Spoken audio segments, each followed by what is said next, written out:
Well, hello, everybody. Thanks for joining us. My name is Jake Milstein. Welcome to our presentation about penetration tests. And what we're going to talk about today is that not all penetration tests are actual penetration tests. And what we're going to do is we're going to demo what a real penetration test looks like. And this came about because I ended up talking to a small credit union, and the small credit union, by regulation, has to do regular pen tests. And what they had done is to count on their insurance company that had said, "Hey, we do pen tests." Well, they weren't really pen tests, and even though the top of the form said penetration test, it wasn't really. And their compliance folks got in trouble.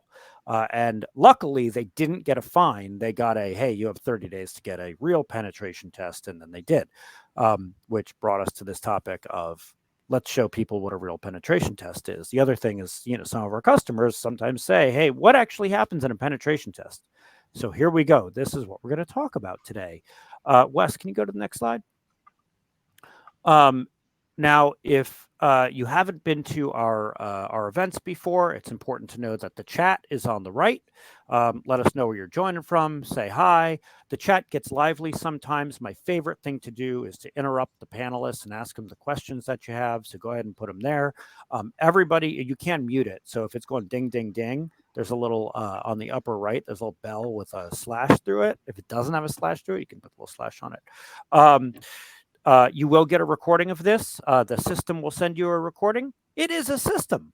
So if you don't get it and the system fails at that, shoot me an email, jake@criticalinsight.com, or check out our YouTube page and we'll make sure you get it. We will send out the slide deck after this whole thing. Okay, next slide, please. So if you don't know us, Critical Insight defends critical infrastructure against cyber attack. We work with cities, counties, credit unions, healthcare organizations, and on and on and on. We help them prepare for a cyber attack. And that includes penetration testing, detect one quickly with our managed detection response, and then respond decisively. Next slide, Wes. Now, on this next slide, you're going to see three people. One of them, me, I run marketing, and the event host. One of the people who you see on video who's not on here is Ginny. So for those of you who have worked with us before, Ginny runs events for us. But today, Ginny is going to play the target of social engineering. So she'll be back later in this webinar. She can turn her camera off, and she'll be running the event in the background. But she's going to come back and she's going to be a bit actor today. Don't worry, she's not crossing a picket line. She's not in SAG-AFTRA, but it's just a webinar, so I think we're okay. Wes Hardcastle is the star today. He's our head of offensive security, and he's put together some great demo material today. Fred Langston is founder of the company, chief product officer, and he has seen many a pen test go awry, and is here to talk about that a little bit. So, and I see Mark is already asking a question. Are there standards as to what a pen test should look like? We're going to get there for sure. All right, Wes, next slide. All right, Fred, why don't you take this one over? Which of these is a real pen test? Yeah, there you go. So, one of the things that is most interesting when we're talking to clients for the first time, so many of the times people come to us and I say, "Well, what are you here to talk to us about?" And they say, "I need a pen test." And I say, "Okay, what's driving your need for a pen test?" And commonly we find people are not actually looking for a pen test. They've just heard a pen test, or they talked to somebody at another company and said, "We got a pen test." So they figure, I'm going to get a pen test. Well, penetration tests are the thing that you want to do after you've gotten some level of security built in, and you want to test all the controls and all the vulnerability remediation and all those controls that you put in place.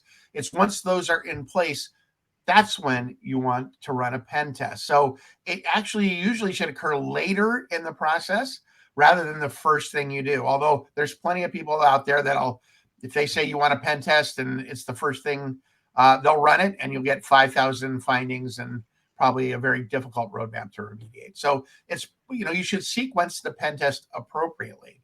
So the question comes to which of these is a real penetration test? Why is that important? First, well, as Jake alluded to, cyber insurance almost across the board now requires a pen test or maybe vulnerability scanning as part of your requirements if you are going to get insured. Same thing with, of course, dozens of standards. In particular, there's some that are very rigorous, like the payment card industry, the people that run credit card security. If you take credit cards, you should be running an annual penetration test. It's a requirement. HIPAA almost tells you should have an annual penetration test. And the new NCUA credit union and guidance for banks that's come out around GLBA is also finally saying it's an absolute requirement that you have an annual penetration test. So there are plenty of people that will offer what they call a penetration test. Unfortunately, what we see commonly is vulnerability assessments being offered up as a penetration test. A vulnerability assessment is part of a penetration test. It's the very first or one of the very first steps you take, but it is not a penetration test. Excuse me. It's an automated scan looking for vulnerabilities and particular hosts on your network and trying to identify vulnerabilities and what's on that particular IP and port. So that's what a vulnerability assessment does. It's fully automated. When it's done, you get a list of vulnerabilities. We see unfortunately, plenty of times people are saying, oh, they're marking it as a penetration test and saying it's going to suffice. It does not. Okay, that's the example Jake was referring to, people selling vulnerability assessments as penetration tests, and that's just not true, right? It's a single step in a very long process. Then there's people that sell pen testing as a service, which is a very interesting offering, but it still does not have a human in the loop. And what is a penetration test? Well, it is mimicking the actions of a human bad guy, bad person, bad actor attacking your systems. So if you don't have a human in the loop, you're still doing some form of automated kind of vulnerability assessment. Maybe you're doing more than scanning. Maybe you're running a couple other, what they call tactics, techniques, and procedures, TTPs. That's what pen testers use, are TTPs. They may automate a few of those and they say, okay, now it's a pen test because we automated a few of the things that Wes and his team would do by hand.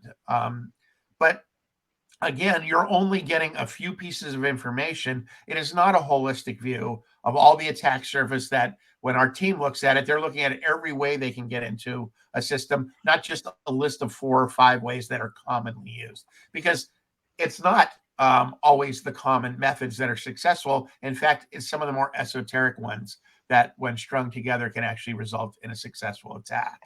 So those two things, pen testing as a service and vulnerability assessment, are marked as pen tests. We do not believe, we know the insurance companies around vulnerability assessment do not believe that suffices. And we would also suggest that pen testing as a service, at least in its current state, does not replace a human actor in the process as well. And you'll see when Wes goes through that how much human is involved in this actual execution of this process. So that leads us to what Wes and our team does, and that's a human, right? The human acts just like an attacker. They go through the same set of stages. They do reconnaissance. They're going to look and find out what the footprint of their attack target is. They're going to try to enumerate what systems are there. In other words, identify the systems, identify vulnerabilities. How am I going to get in? I'm going to start thinking about how I'm going to break into this place. And then I'm going to start actual attack. That's the real art of a pen test. And that's where Wes's team is really digging in deep. And they're applying any number, hundreds potentially of attack tools, methodologies, approaches, chaining these things into long chains to eventually, if it's successful, gain some level of privilege or steal things. Usually privilege is domain access, domain admin. And stealing data, of course, is regulated data we want to steal because we can monetize it and make money on it somehow. And then there's more. If you want to go a little bit deeper on penetration tests, there are other versions.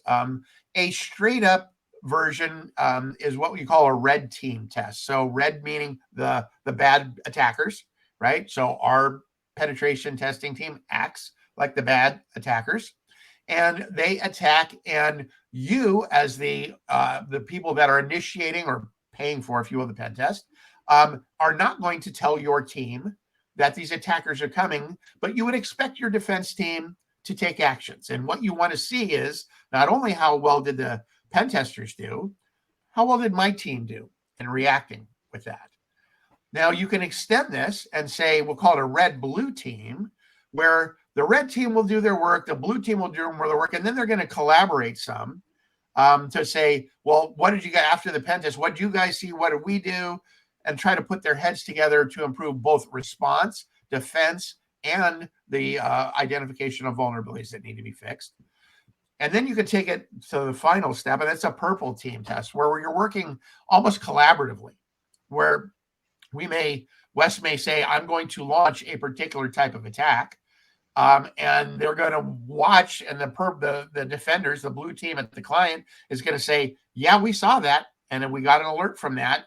And if they don't, Wes may say, hey, you need to turn up your alerting so you can actually see this, because clearly you don't have the visibility you need. So not only are you working on doing a pen test, but you're also increasing the knowledge and capabilities of your defenders and the technology underneath it. So it's a very, very complete way to cover more than just, I've identified a bunch of things to fix. It's, I've identified tuning I need to do on my protections.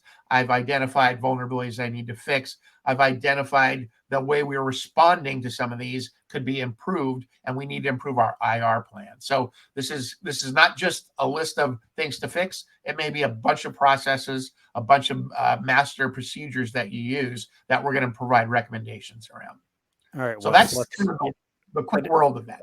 Yeah, and Wes, and I would sort of say I see some questions in the audience. We're going to get to them in a little bit. Justin, I see that great question. We'll come back to it. Maybe Fred can answer you in the chat while Wes is going. Wes, go ahead and hit your next slide and go for it. All right. Hey guys. So in kind of linking this all together with what Fred was saying here, I want to kind of give you guys a general overview of kind of the typical things that are always going to take place in a pen test. So, if some of these things aren't taking place in your pen test, I'd be a little worried. You may want to give us a call, see if we can help you out there. Let's start with, why do you need a pen test? Obviously compliance, you need to check that box sometimes. Sometimes it's more than just checking a box, and you actually genuinely care about security. You want to improve overall security of the network and the organization. Due diligence. If you don't have evidence that you've been doing pen testing, you've been dedicating time to improving security, your network gets ransomware, for example. You have to call insurance. Insurance says, well, hey, let's talk about this. What happened? You explain everything, and say, oh man, that's horrible.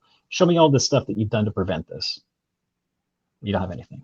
You've never done a pen test. Not done any of this stuff. So it's worth its weight in gold. Just that little piece of paper saying pen test, and whether or not it's a good pen test, and you have lots of findings or not, that's irrelevant. The fact that you're doing it and you're making progress, I guess, is the other big thing there. Is really what they're looking for to make sure that happens. And business continuity, right? Making sure that these sensitive systems that tip over easily may slow down operations, for example. Sometimes these things are exploited very easily as well. So making sure that all this stuff is in tip-top shape. Just to kind of put this in perspective, I went to do a pen test one time many years ago, and plug in to the network, and I start doing like a regular ping sweep and port scan and stuff, just see what's out there and alive. Within 2 minutes, my point of contact comes in the room. What the heck are you doing? What's going on? Nothing. I'm just kind of doing some basic ping sweeps and stuff here. Our whole network is shutting down. It's like, hey, well, let's talk about this, right? I mean, this is not good. If your network is falling over because of just a basic ping sweep or port scanning some systems, we have major issues here, right? So, those are the kind of things you really gotta pay attention to there, as far as why you would actually need one.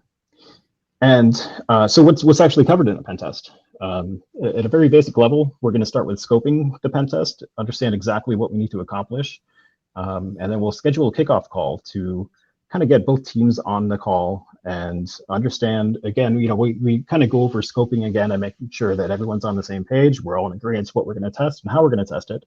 And then, we actually start, some of the actual testing, right? And, so a lot of that begins with recon. We go out there and we try to find, what's associated with this particular client or the organization that we're dealing with. Depending on, black box or white box, that would kind of determine whether or not the client is going to be sharing information with us directly or not. In a white box scenario, that's kind of what would happen. In a black box scenario, we're going out there in the internet and trying to identify your users and your subdomains and all the stuff that's externally facing the rest of the work and see. That's the kind of stuff we're trying to build a big list of, essentially. After we have that big list, we start combing through it. Maybe we see something that looks to be exploitable. This is where exploitation comes in. If you can exploit the system that's externally facing, get internal network access. If you're able to exploit that system and get system level access to that, and you're attached to the rest of the internal domain of that organization, now you have all kinds of other possibilities of other ways to jump off and other places to kind of hide out, if you will. So after that's all finished up, obviously there's lots of talking in the middle of this. It's not just us pressing keys and pointing and taking screenshots.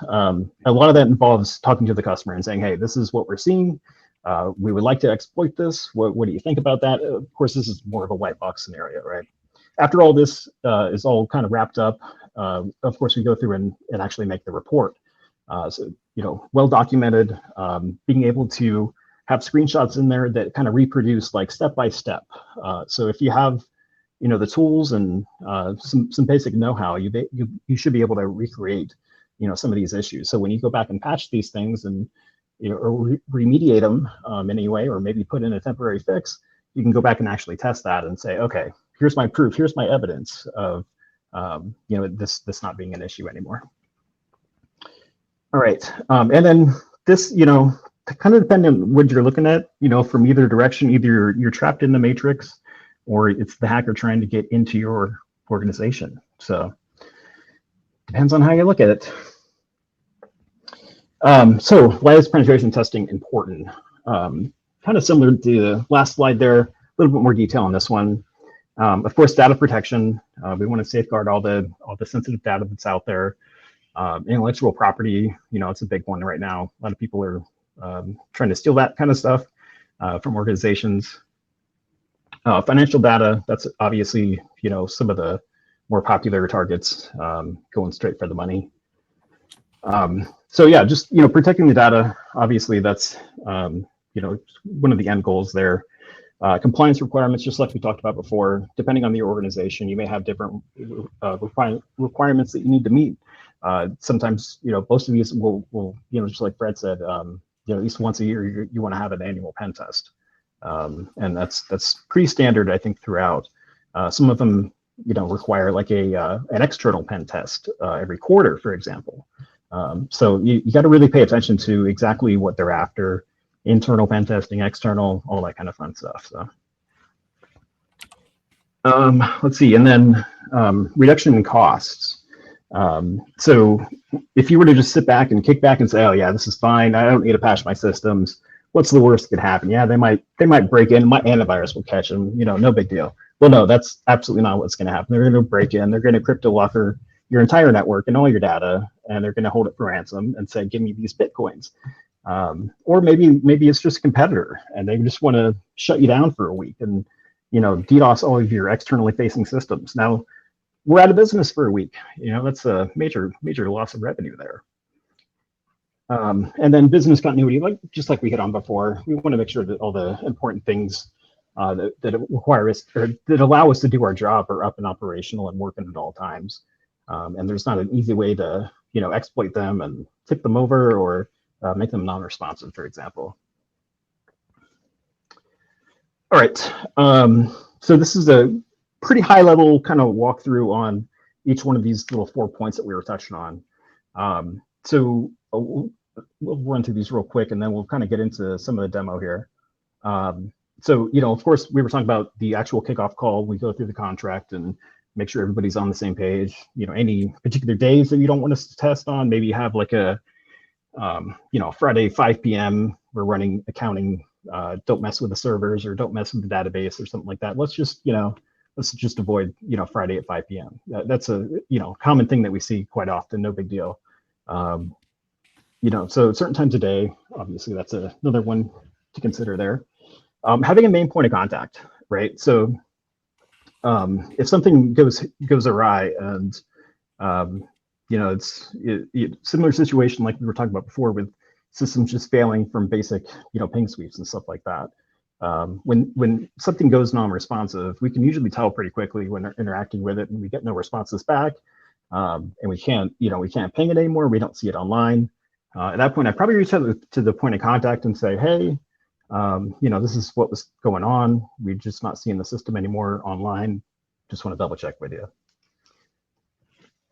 And then also, I guess from the other side of the coin there, if we find something super critical that can't wait for the report, to find out in the report, we want to talk about that immediately. Especially those things that are externally facing, default password on a firewall. We've seen that before. That's just, prime target. Somebody hits that, and automated scripts will be checking for this kind of things. So really, really easy to kind of get in there.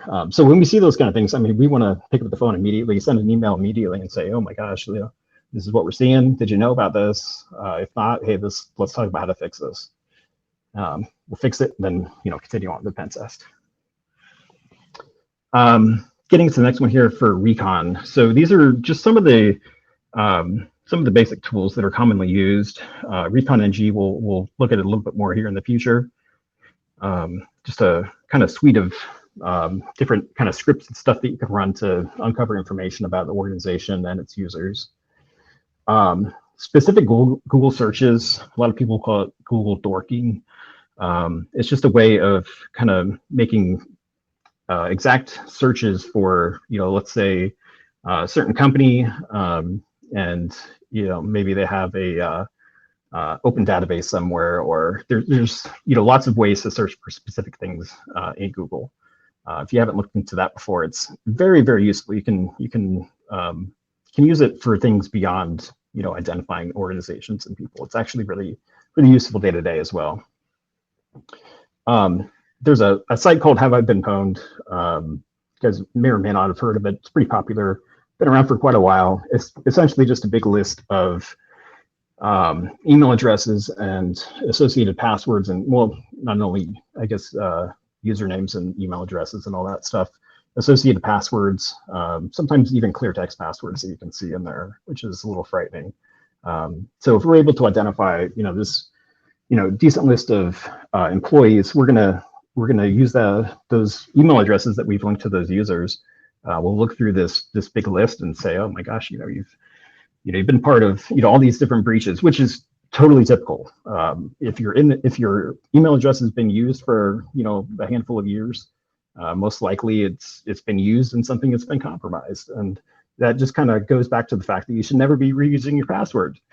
So when these kind of things happen, somebody can go and see that you've typed in this exact password. Sometimes, a lot of times it's just a hash. They have to crack that, but sometimes, again, you can actually see the password that was typed in. And if it's summer 2023 or something crazy like that, you could probably pretty easily guess in 2024. It'd probably know what your password is in summertime 2024. So you want to be using randomized passwords with a password manager would be kind of the perfect scenario, if you will.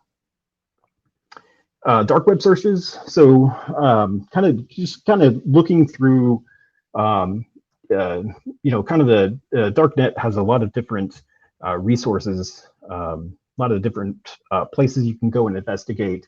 I think we get the most use out of that for kind of identifying organizations that have been compromised, and it may not be like publicly,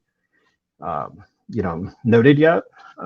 They're still in kind of the extort phase where, they're posting their, maybe like a screenshot of them in their internal network, proving that they have access to it, and requesting, such and such amounts of money from people.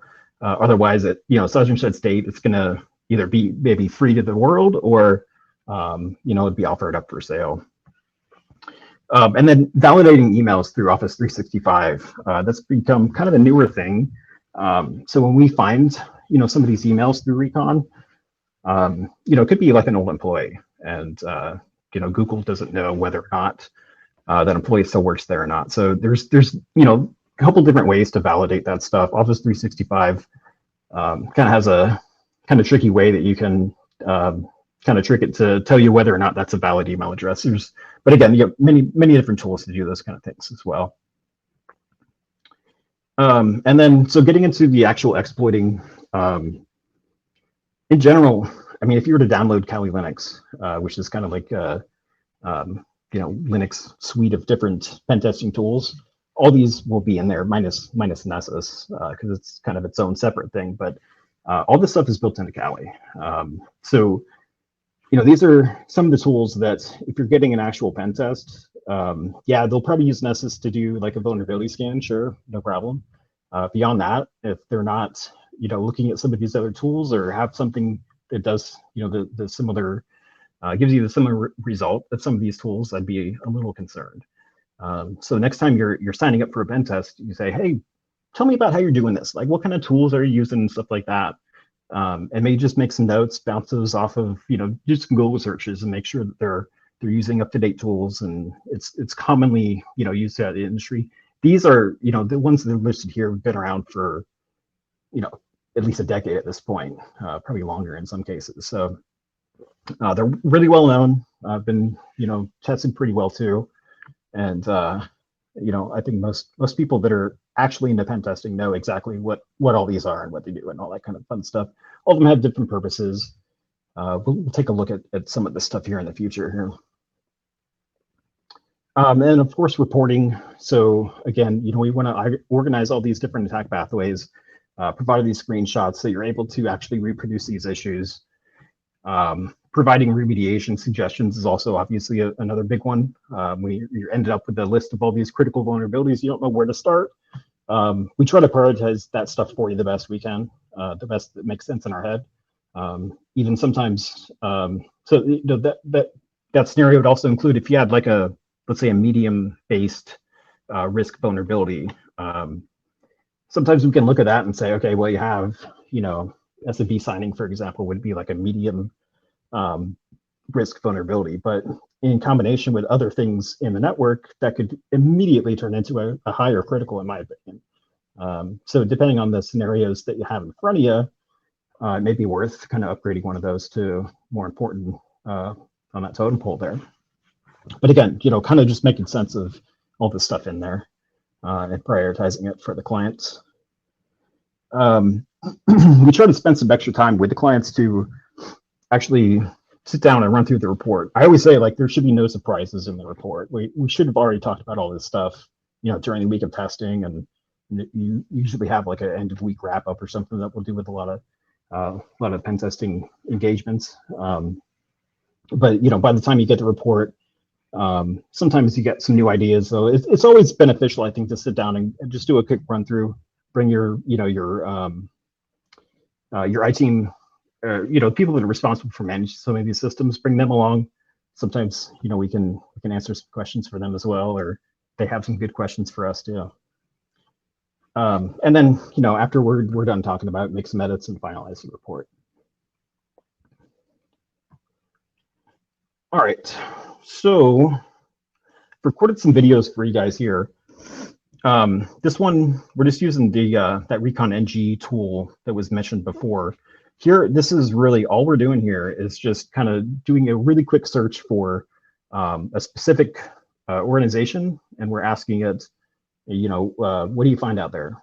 as far as different IP addresses is what it's looking for in this case. So this basically we're loading a specific module. Again, there's hundreds, if not thousands, at this point out there that you can pick and choose from. So we're telling it, run against criticalinsight.com. It says, okay, wonderful. Here's the IP address for Critical Insight. Oh, hey, what about this one? We see this subdomain partner. So this is one of the many tools I think that would be used to uncover some of this information. There's other tools that are more specifically geared towards identifying subdomains and stuff like that. ReconNG can be used for many different things, though. Depending on the information that you can feed, you can actually kind of link it API-wise over to LinkedIn, for example, and it can use LinkedIn to its advantage to kind of spider out different contacts and stuff. You can get paid accounts in there too, which is, I don't think we don't spend much time on the paid versions of stuff. But you can really get pretty deep into that and literally find everyone that currently works there and has worked there. So it gets a little scary sometimes there.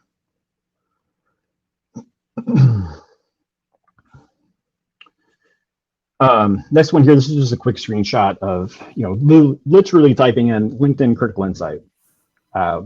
Press enter, scroll down a couple of lines.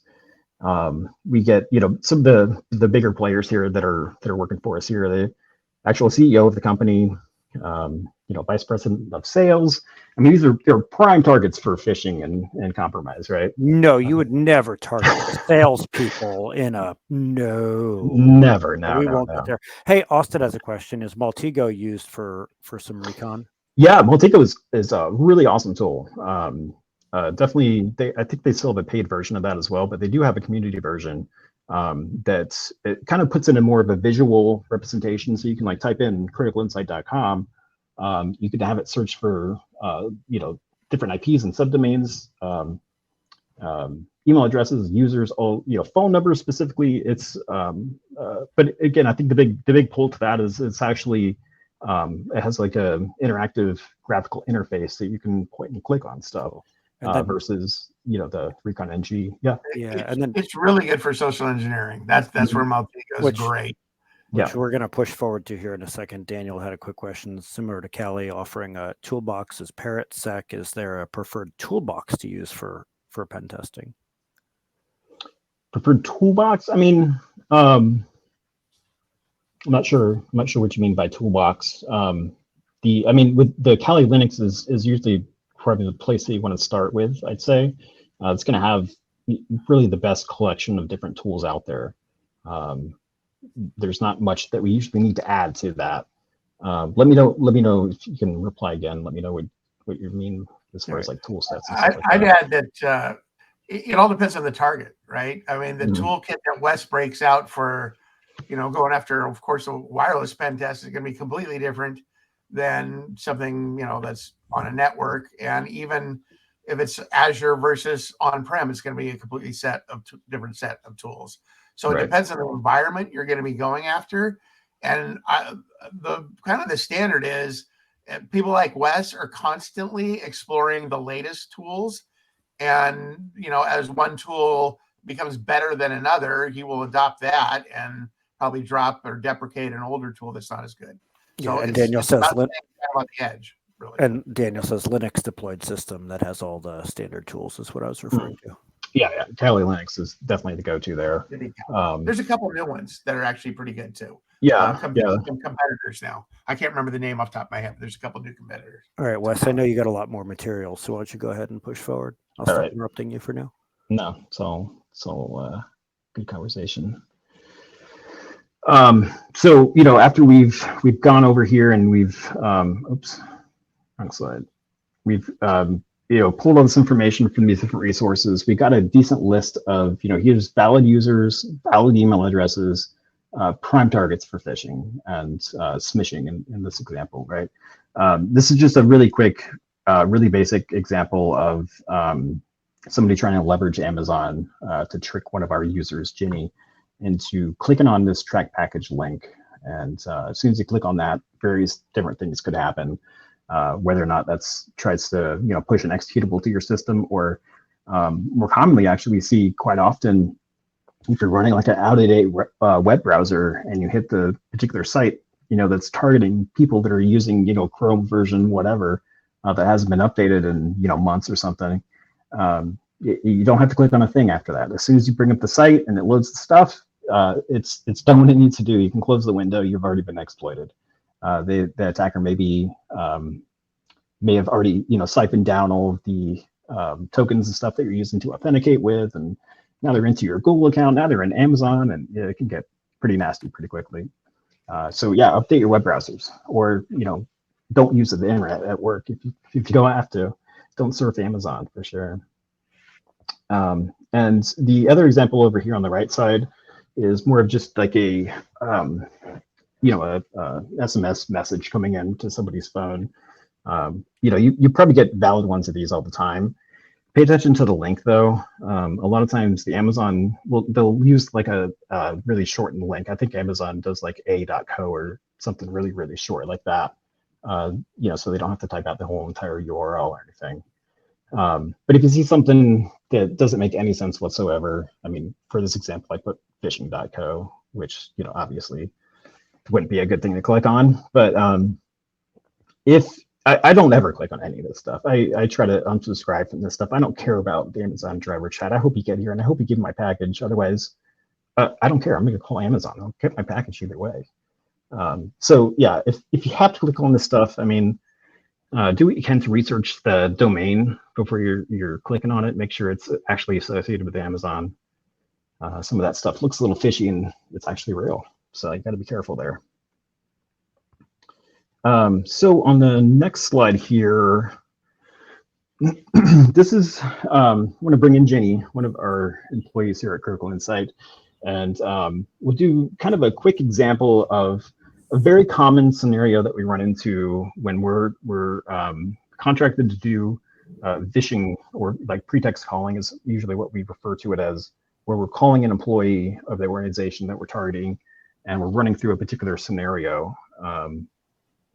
We're trying to get them to either divulge information, or maybe run a file, or do something, so that we can take advantage of those nice people, especially customer service people, and they're trained to be nice and all that. And sometimes you have to say no. So, Jenny, are you there? Yep, I'm here. All right. So I'm going to play the attacker role here. Jenny will be the employee. So you hear the phone ring, ring, ring, ring.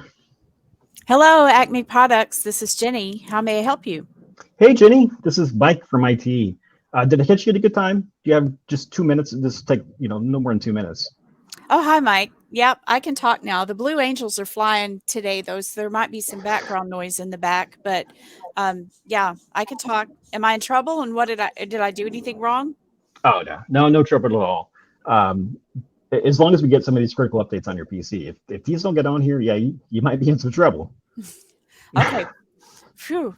What do I need to do? Very easy. Just bring up your web browser. I'll give you a couple numbers to type in there. Should take Okay. more than a minute. All set. Okay. So type in this IP address. Just type in 192 with a period, 168 period, 68 period, 73. Got And it. then do the /, that's the one below return. And then Okay. type in update, another period, and then and then exe at the end of there. Just make sure you have no extra spaces or anything in there, and just press enter. It should ask you to download this update.exe file. And it's just going to update all of your Windows updates for you. Okay. Okay, done. I've done that, but it's asking me if I want to save this malicious file. Mike? Yeah, don't worry. No, it's no tricks, no funny stuff going on here. This is perfectly normal. These updates, they're touching all sorts of sensitive parts of the operating system, and a lot of times antivirus that's running will look and see that, and it's kind of flag it as malicious. So yeah, don't worry, totally expected. You guys are so smart. Okay, I'm running the file I just downloaded. Wonderful. Yeah, no, I see it. It's working right now. Looks like both our machines are communicating right now. Beautiful. Thanks again. No, that was it. That's all we needed. Okay, great. Thanks. Have a great day. Thanks. And there you go. And I can't tell you how many times that exact scenario has played out, like exactly to the T, when we're doing these kind of phishing phone calls. And it's just amazing sometimes. So, we'll talk about, maybe some of the things that Ginny might have been able to do here to prevent this kind of thing. Number one, I would say, as soon as, I usually use like a generic name, just Mike from IT, right? If they ever question that, I always have kind of another name in my pocket that I've done research on. Maybe like the IT manager, for example, can usually find his name online. If they ever ask me, Mike, I don't know, I never heard about Mike in IT. Say, oh yeah, no, I'm a new hire, so-and-so, IT manager. Just drop some names. As soon as they hear these known names, oh yeah, no, sure, okay, moving on. They're more, they're ready to go take lunch or something like that. They just want to get off the phone a lot of times. So that's where you run into problems when you're not thinking these things through. At that point, if I wasn't sure about this Mike person, I would just say, Mike, no problem. Hey, let me call you right back. What's your number? Or let me look you up in the directory and find you actually in our employee directory, and then I'll call you myself. Be right back. So it doesn't have to be kind of this negative conversation like, hey, you're really weird sounding. Just play it off as cool. I'll call you right back. I'm a little busy right now, and that would have put a stop to this whole thing.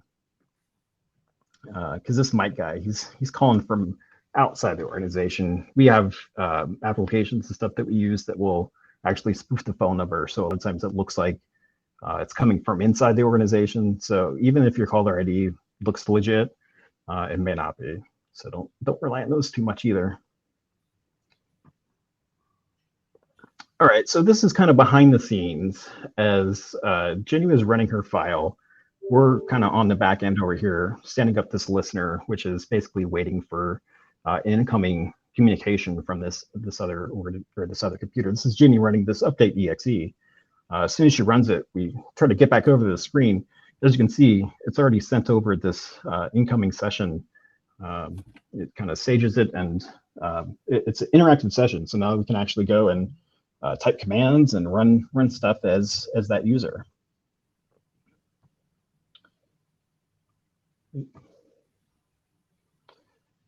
So after we're in there and we have a session, we want to see what we can do.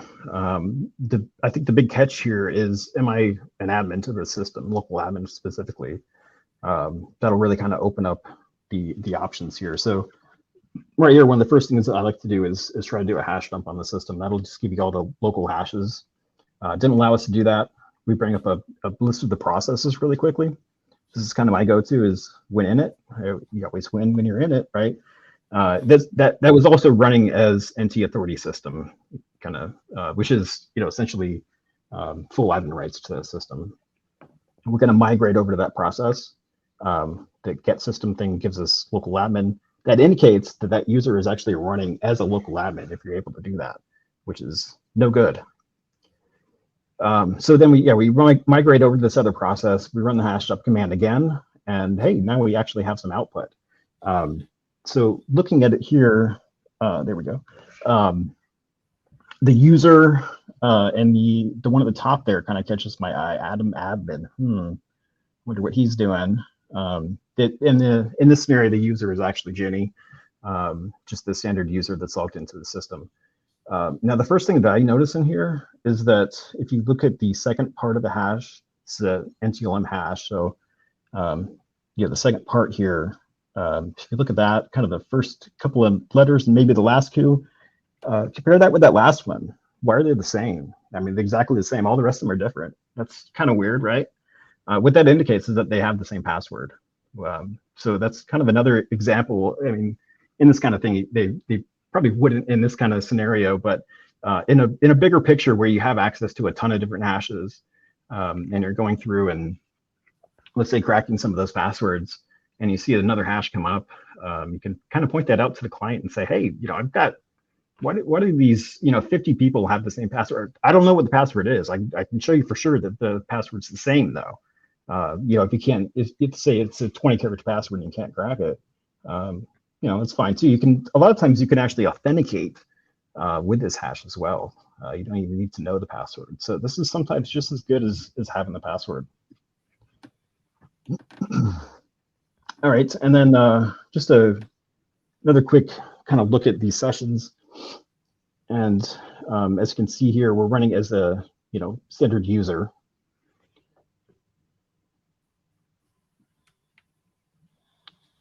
Let's see. I had some of the same stuff we were just looking at. We're migrating, and then we do the hash dump again. The next one here, yeah, this is just continuing after the hash dump. Now we look at the sessions again after we've migrated and got the system. Now look, hey, we're anti-authority system. Ooh. Again, that'll allow you to do anything on that system at that point. You could go through and start deleting files right off the C drive if you wanted to. I wouldn't suggest it because we're trying to really take advantage of the system. It's domain connected, so there's all kinds of fun stuff that's going to happen in there.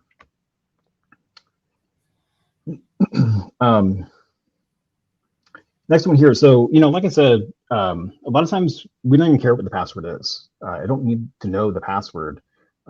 If I have that hash, given certain scenarios and whatnot, you can actually authenticate using that hash. If I wanted to log in interactively through remote desktop, for example, I would need to type in the password. So I would want to know the actual clear text password. So if we get that hash, we would run it through a tool called Hashcat, which is probably kind of the gold standard, I think, for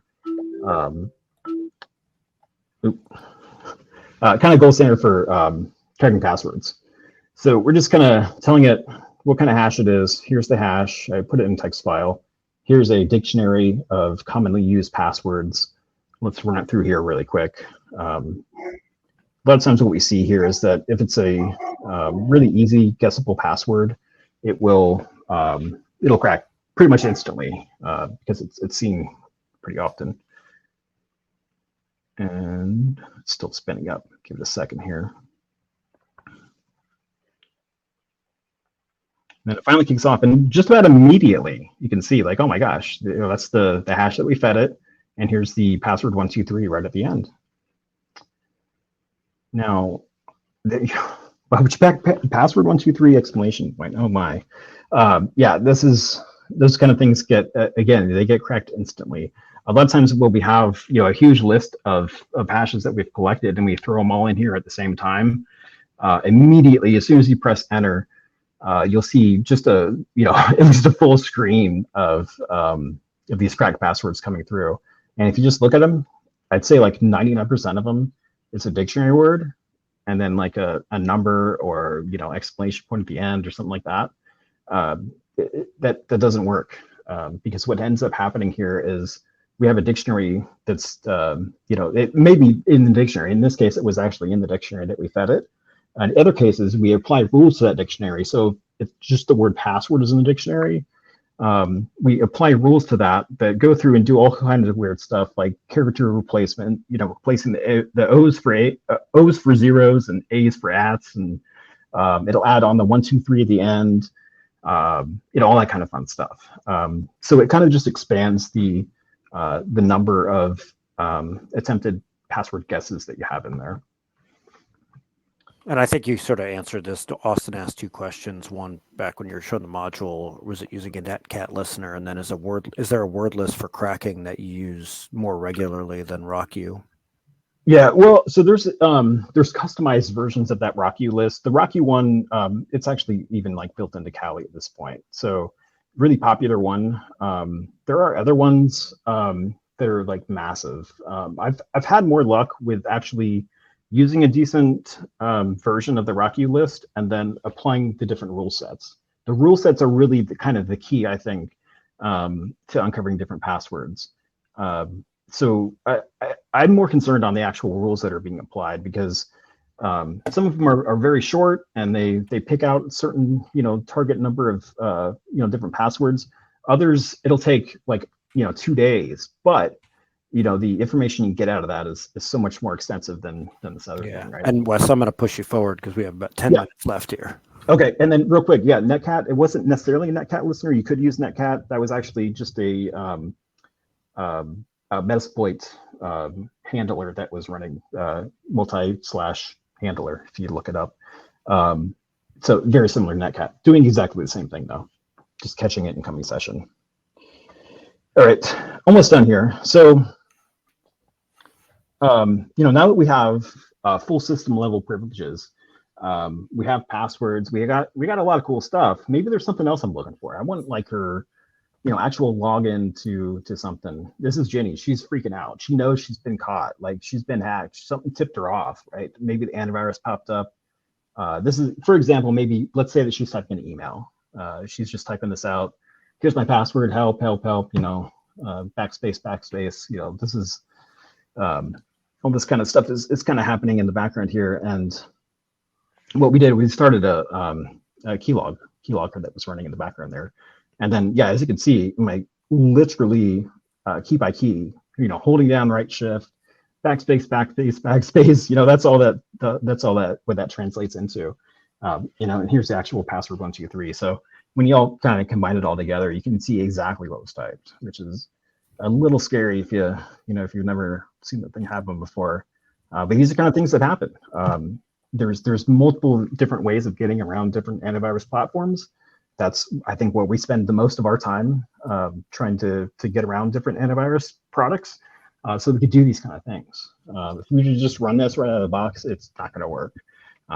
At this point, even like Windows Defender will see this and say, nope, not doing it. It'll catch you really quick. Last one here. This is just real quick on another really common way of getting hashes. Let's say we're not able to get like local admin access, or we can't run the hash dump tool. So what you can do here is actually using processes and stuff that are built into Windows. You can actually go through and do what they call a dump of the file. It's using proc dump to do this. A regular Windows function that happens here. So we're dumping essentially the memory that's storing those hashes that we were just looking at. That's all kind of stored in that file. So you can take that file offline. You can run it through different tools like Mimikatz is probably the kind of go-to for that. And it'll basically unlock that. It'll show you the hashes. Sometimes with the right settings, you can actually get clear text passwords out of that as well. And let's see. So what went wrong with some of these scenarios, right? First one we already talked about with the phone callers. Tell me you'll call them back. If it sounds weird at all, get off the phone, look in your system and find their number, validate that it's actually a person that works there, and you should be able to find their actual phone number to call them back. Pay attention to emails that have a specific call to action. That's what we see in a lot of phishing emails. That's what we try to do as well, is kind of get you excited, like, oh man, free Starbucks gift card, let's do it. Click, click, click. Oh, wait a minute. Now it's asking for my username or password. Starbucks gift card, right? Got to keep on typing. Just take a breath. Think about what you're doing. Don't do that. Oops, misclicked. Passwords. Get strong passwords. Don't even say passwords. Use passphrases. More than one word. Like again, a dictionary word, and that one dictionary word is kind of the killer. Have multiple dictionary words. I'll type out like, I like to go running on Fridays, or full sentence, punctuation, spaces, all that kind of stuff. Yeah, I can usually type that out faster than I could, like, kind of a random assortment of characters and letters and stuff, right? Standard usage to having local admin rights is just a killer. I love it when I see it from a hacking perspective, because I know it's going to be a really fun week. But from a defensive perspective, the worst thing that can happen, worst kind of scenario. So a lot of times what this boils down to is I'm running an application. It has to access the specific folder. I need writable access. Give them full admin rights. Okay, it's working. Great. All right, moving on. We don't have to do that. We can give access to just that one file or just that one folder, right? You don't need full admin access. So just looking into that stuff a little bit more. Endpoint protection, making sure that these kind of things are getting alerted to. A lot of times, again, running stuff right out of the box is going to get caught. And a lot of times attackers are relying on people that aren't updating their stuff, and they're not running up-to-date antivirus or some of the latest and greatest tips and tricks and stuff out there to catch this stuff. So making sure you can catch it is super important as well. And out-of-date operating systems, oh my gosh, this is a big one, I think. The big one I think coming around the corner here is Server 2012. A lot of people, I mentioned that on the phone. I'm like, hey, what are you doing with Server 2012? Yeah, you got a lot of them out there still. You upgrading soon? What do you mean? Why? No. Well, it's going into life in October. So gotta stay on top of those. As soon as that goes into life, that's when those really nasty 0 days comes out that nobody's heard about. Now they're publicly released, and Microsoft may or may not go back and patch that operating system. So a little bit of a scary scenario there. All right, it kind of leaves us with any questions or wrap up. I think we've been taking questions as we go. So one of the things. So we introduced you to Ginny as the I guess the stooge at the play there, but Ginny is not. Ginny is a real, actual, trustworthy person and is on my team. She has, and ironically, now that I say this, I realize we should have had somebody else share the links, but Ginny is going to share 2 links. It's just how it goes sometimes. So one is if folks want to meet with Wes after this, I know we ran out of time. We're running out on time. There were a lot of questions. If folks want to meet with Wes, she'll share a link to book a meeting with him. You can put the link in VirusTotal. Totally check it out. And then the other one is at the end of all events, we always give folks a survey. We appreciate it when folks tell us, how was this? Like, was Wes's demo good? Was there something else you wanted to see? Was it great? Take the survey. We'd love to know what you think. And for everyone who takes the survey, we make a donation to an information management training charity. Wes, can you go to the next slide? And Wes, I thought the demo was great, and we really appreciate it. Obviously, you can see on the right there when you look at our services, the application penetration testing and the social engineering he does there, and you can pay a little extra to have Ginny as part of yours as well. I'm totally kidding. Don't tell Ginny I said that. But obviously, it's something we do for folks. We also do a whole bunch of other things, including managed detection response and incident preparedness. We never want to meet you during incident response, but call our 800 number 24/7. And earlier when Fred was talking about, people come to us and they're like, I need a pen test. And Fred's like, do you really? Because sometimes you need to start with a risk assessment. We help you with that stuff too. And Wes, can you go to the next slide? The other thing is we do these events all the time. We'd love to have you and your team for security awareness training. We do them for free every other Friday. You can go to our website, click on events, and sign up for security awareness training. You can send them to your whole org. And Mike, who wasn't speaking here, and I do those, like I said, every other Friday. And you can sign up for our daily emails of what's come out in Mike's IT Security Blast. And then Wes, last slide here is my email address. So a couple of things. Number one, you're all going to get an email from me that's very trustworthy and has a CTA. And now I'm realizing after Wes said all of those things that all of Jake's marketing emails look like a penetration tester trying to get in. Yet I'm going to send you this deck. I'm going to send you a YouTube link that has the recording of this because I saw a bunch of people said, hey, can I have the deck? Can I have the recording? When I send the deck, it's not going to have the little recordings in it. That'll be on YouTube. Otherwise, it would be like I think the file is like a half a gig or something. So I'll send it out without those.